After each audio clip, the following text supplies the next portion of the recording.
Hey people, welcome to another video on the channel, and today we are back with a Nottingham Forest transfer rumour roundup. Yes, ladies and gentlemen, back on a Monday, back to somewhat normality. And yeah, as the Euros do come to an end, they'll be back on Mondays and all that good stuff. So, without further ado, I'm going to waste no more of your time and we're going to get straight into it. So we're going to kickstart with basically what is a confirmed deal. Carlos Miguel. I've spoken about him in a transfer video before. However, it looks like it's set in stone, almost confirmed. He flew over to England apparently over the weekend to, cross the T's, dot the I's, all that good stuff. Make the deal confirmed, the medicals and all that. So it should be confirmed in the next 2 or 3 days apparently. He's a 6'8", 25-year-old goalkeeper who plays out for our favourite Brazilian team, Corinthians, where he's made 14 appearances and kept 7 clean sheets, conceding just the 10 goals. Again, the Brazil season does work a little bit differently, so I believe this is the halfway point in the Brazilian season, so that's why, he's not made as many appearances as, say, what you'd expect for a full campaign, if that makes sense. So I'm not going to waste any more time in terms of, I already spoke about him in a previous transfer video when he was a rumour. Now it's basically confirmed. We're just waiting on the announcement, really. I believe the medical has gone, oh, okay. So I imagine it'll be confirmed in the next 2 or 3 days. Now looking into the inkling rumours, starting off with a bit of a wild one, Jacob Reeves. He's a 23-year-old currently playing for Hull in the Championship. He had a very good season last season, made 43 appearances, got 2 goals, assisted 4 from centre-half. However, the only sort of disheartening thing about this is I don't think it's going to be a very uphill battle because Ipswich have been in talks with him for quite a while. We're just coming in to try and hijack it last minute. Same applies for a couple of other clubs like Everton. However, I believe the chances are higher of him going to Ipswich just because they've had more talks with him. Apparently he's going to have a medical with them soon. That doesn't mean he's necessarily going to go to Ipswich. However, the chances are on the slightly higher side that if he's going to go to anyone, he's going to go to Ipswich. So, we'll have to wait and see. The fee, I'm not too sure on the fee. I've seen all sorts. Some saying it's as low as 7 million, some saying that it's about 15 million, some saying it's in the 20s of millions, so I'm not too sure on the exact fee. If I was to make an estimation, I would say it's around 15 odd million, because that's how much you normally see Championship players that are really good sold for. Mike Cash was sold for about that, Ollie Watkins was sold for about that. So if you just look at, the history of transfer fees when it comes to Championship clubs, that just seems like the more logical fee that he'll probably go for. In terms of his style of play, he doesn't seem to be like a major ball playing defender. I'm not too sure. I haven't watched any Hull. I'm just basing this on stats and compilation videos because those are the two best resources when it comes to looking at a player you've never watched before. However, he is 23, so he's obviously got more time to develop, and I do think if we can get him at a decent price, maybe just under the 15 million region, I think he'll be a very good signing. However, it's going to take a lot. We probably are going to have to bid a bit more than what Ipswich have if we're going to hijack the Ipswich deal completely. However, we do also have likes of Everton and Crystal Palace looking at him as well. I think it's us and Everton that have made the inquiries and that, along with obviously Ipswich, but Ipswich are further developed along the deal.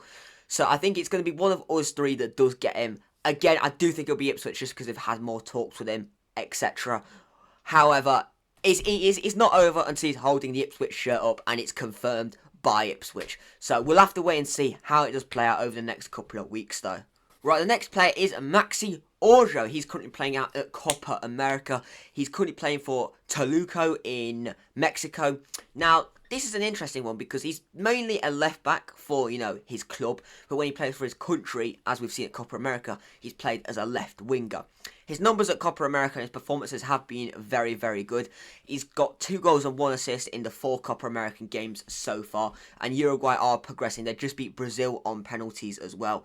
So he does look like a very handy player to have. If there's some injuries, he can, fill in on either side. He has played a handful of games on the right wing as well. But I'd imagine he's going to be mainly used on the left side. So he's mainly, accustomed to left back at his club, but he can also play, higher up the pitch. Most of his, his goal contributions for his club, where he's made 35 appearances, scoring 3 goals and getting 4 assists. Most of his goal contributions have come from left back. So we'll have to see, is Nuno going to play him further up the pitch or left back if we do sign him. He's got a market value of £5.5 million pounds or euros in the £5 or £6 million region. So that's not a terrible price tag if we can get him for something around that region. And also with the player sales that we've made, with Mangala going and Niakate going, generating about £45 to £50 million from those two players. We've also got Murillo that we can sell. So again, the worries about PSR, financial fair play, shouldn't be a thing that we should have to worry about this season. So, but also, if it still was a thing, £5 million for what is a decent player from what I have seen of him, is, very impressive. I'm not going to lie to you, I've not watched any of his Copa America games, because quite frankly, I don't fancy staying up till, 5 AM to watch the whole game. However, based on, as I said, stats and compilations, the best sort of research, he does look like a very, very good player and a very talented player that could play in numerous positions. So overall, because we obviously are in the market for a winger, as I've spoken about in other videos and the reports will suggest, he does look like a very useful player that we could take advantage of. And also, if we do decide at any point to go to the 5 at the back, I'm sure he could definitely do a good job at left wing back, as he likes to get further up the pitch. So we will have to wait and see on that one. And the final rumour is one that actually we had talked about last season. Kelechi Iheanacho. Now, he's no longer with Leicester. His contract ran out and he has left. He didn't actually make that many appearances or get that many starts in the Championship. Just making 26 appearances, scoring 6, assisting 3, just managing 1,111 minutes across those 26 appearances. So very, very few starts in that region. Bagged 6 goals, 3 assists in the Championship. It's not terrible. Listen, we've seen with Iheanacho, when Leicester have been in the Premier League, he is quite good. He can be quite good, but then he can also be a bit inconsistent. However, the reported wage that we would have to probably pay a week if we are to sign him is 80 grand. Now, we don't want to be, blowing that. Where Chris Wood's reportedly on over 100 grand. You don't want them bringing a backup striker who's on the best part of that as well. And we don't want any issues with, having to pay players extortionate wages. And quite frankly, 6 goals in the Championship is not exactly majorly inspiring. Yes, it's a free transfer. However, I rather us pay a small transfer fee, smallish should I say, for Che Adams, who got over double those goal contributions, who we've also been linked with, but then we also have to pay a fraction of that wage. I rather us get Che Adams than Iheanacho. There's no disputing that Iheanacho on his day can be very good. However, it seems like his day is not very often. His day is on a Thursday and we play on a Saturday. So it's an interesting one to see how that happens. And also, you've got to think about AFCON. He's normally at AFCON. He spent a good portion of the season, of the second half of the season, at AFCON with Leicester, which sort of killed any sort of momentum he had in terms of his performances. So you got to bear that in mind as well. So if there's better alternatives out there, then I would probably go for them. However, I don't think he's a bad Premier League striker, but for 80 grand a week, that is quite a bit. And finally, looking at some outgoings, the first and only outgoing on this list is Emmanuel Dennis. Now, he was out on loan in Turkey for the first half of last season, then was recalled to then go out on loan for the second half of the season at Watford. Over his time at Forest, he's made 25 appearances, scoring 2 goals, getting 3 assists. It's not quite worked out for about the 12 million quid that we did pay for him. He's probably risen to more than that with add-ons and all that, etc. However, there's multiple clubs that are reportedly interested in him. The only one that's named is Rangers. I think that'll be a solid move for him. You've got an element of competitive nature in terms of competing for trophies most seasons, and I think it's a good level. I still think he's capable at Premier League level. It's just a case of, does anyone want to, take the gamble and sign him? I think he's a very good winger. I don't think he's a great number 9, but as a winger, I think he's solid.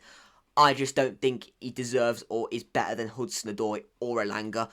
So, but if we can, recuperate a small amount of that fee, I think it will be under 5 million. Again, it's wages off the book, it's a small transfer fee, it all counts in the end, and it's also trimming the squad down, as I've said before, Nuno has openly said that he does like quite the small squad, so it'll be useful for Dennis's career, and it'll be useful for us to trim numbers down. But thank you all for watching this video. Make sure you slap a like on the video, subscribe if you are new. These should be back to Monday or Tuesdays now the Euros is coming to a close. But thank you all for watching. Slap a like on the video, subscribe, all that good stuff, as I said. Follow the TikTok, it's linked in the description, and I will see you all very soon. Goodbye.